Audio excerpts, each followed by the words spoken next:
Well, here we are. It's Thursday, April 13th, 2023. I'm Larissa. This is my video diary. Yeah, my video diary.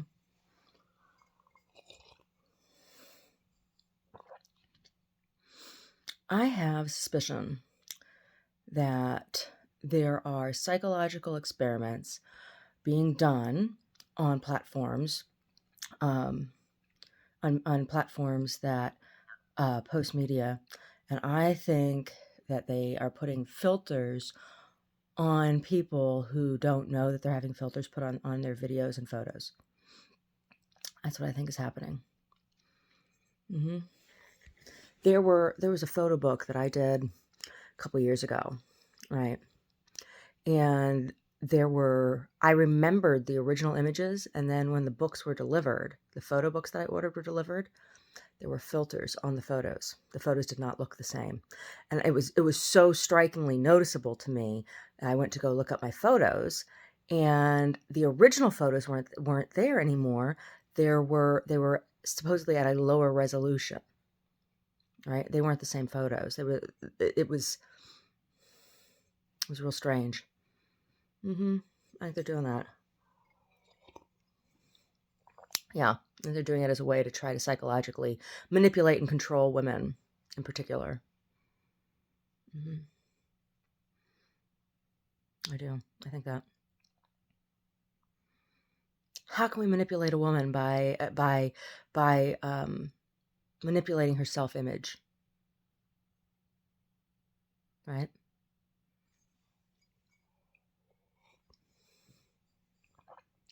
Can we control a woman, make her behave the way we want her to behave if she thinks she looks a certain way, if she feels a certain way, if we can make her feel a certain way about herself? I think that's what that's about, right? I do. I think that's what it's about. Because I've noticed differences. Hmm. And that's one of the problems. Like, I miss real photography, right? Real photography, film photography. Yeah. All this digital shit. It will be like, this is my belief. I'm not alone in this belief. There's a lot of people who share this belief that the civilization of Atlantis is very, very, very, very, very, very, very, very old, and that there were humanoid creatures on this planet before the evolution of our current species, and that human beings are in part a result of genetic intervention by alien species, right? That part of what allowed humans to evolve in the way that we have evolved is DNA from alien civilization, and the Atlanteans were in fact from another planet, right? And anyway, a big catastrophic cataclysm that resulted because of some sort of nuclear holocaust. And there is allusion to this in some ways in the Bhagavad Gita. And there's radiocarbon dating that dates the pyramids as being much, much, much older than what they are generally presented as being, right? Much, much, much, much, much older. And there are other pyramid structures that have been found on other places on the planet, right? Not just the ones in Mexico, right? There was there were reports that I was reading that one had been found on the Crimean Peninsula, right? And that was about, oh gosh, those couple stories that I saw were, and I haven't seen them since, and I haven't been able to find them since, but it was before the initial invasion of Crimea, right? And it's near where this thorium mine is, which was the impetus. And so there's this belief that the pyramid structures that are built all over the planet were fueling stations, nuclear fueling stations for interplanetary transportation. Yeah. Interplanetary transportation, that the Earth was kind of like a big fueling station, and that there were residential outposts here, and that was civilizations such as Atlantis. That's what that was. It was an alien outpost, right?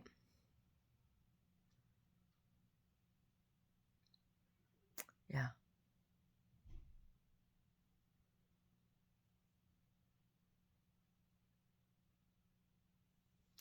So I saw this morning that there's some sort of hot liquid, hot spring that's popped up off the coast of Washington State, right? Just tectonic plate.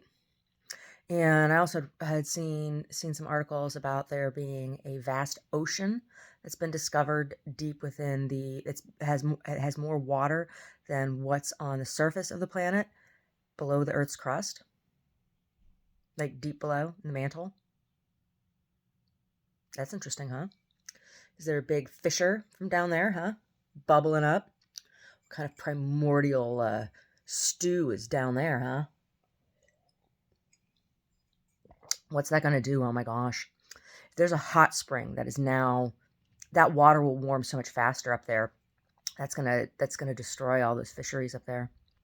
Oh my gosh. Oh my gosh. What's gonna happen when all those mussels die, huh? All the filters, all the head foots, all the mollusks. It's gonna be interesting, huh? Could be a lot of algae. A lot of diatoms.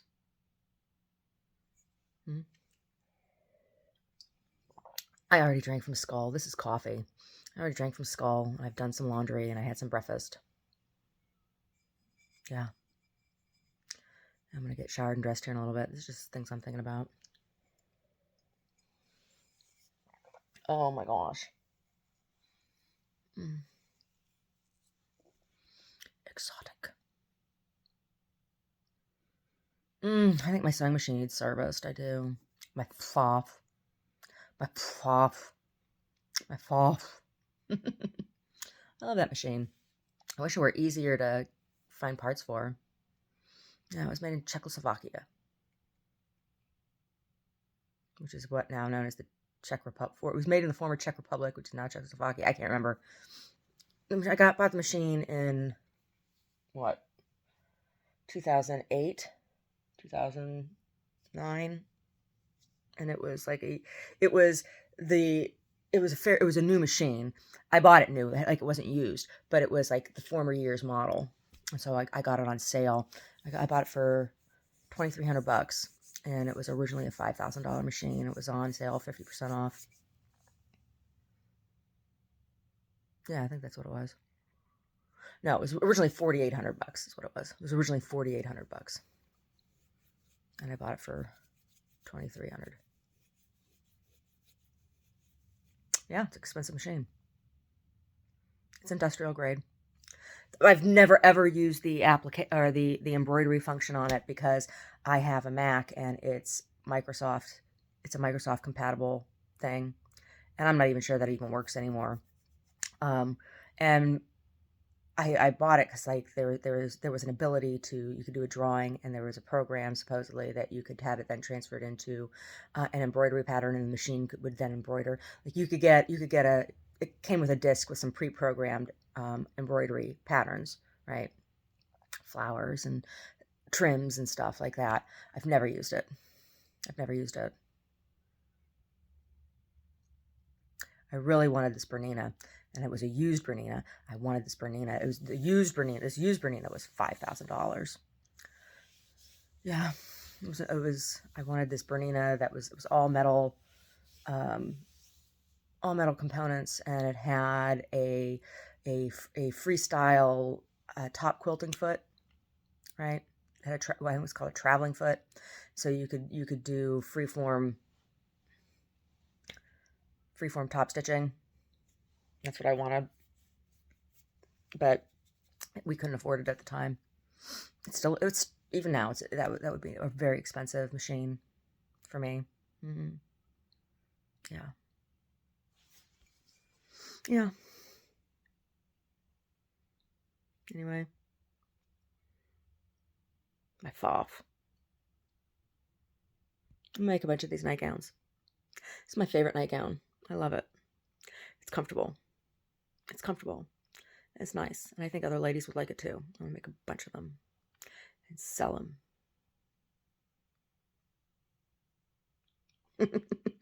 Make an ad. Sleep with Larissa. Or at least with her nightgown. Right? I think that's funny. I'm allowed to make jokes, right?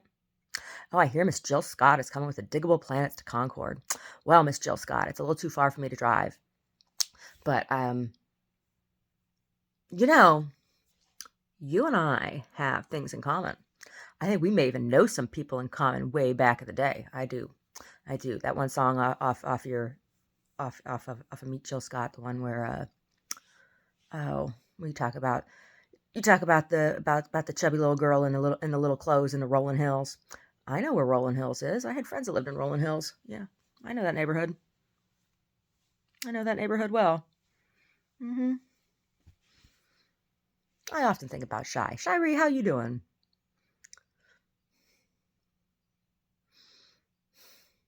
Anyway. Oh, Shiree was skinny. Shiree was a toothpick. Her family was real nice, yeah. Anyway, have a good show, Miss Jill Scott. Have a good show.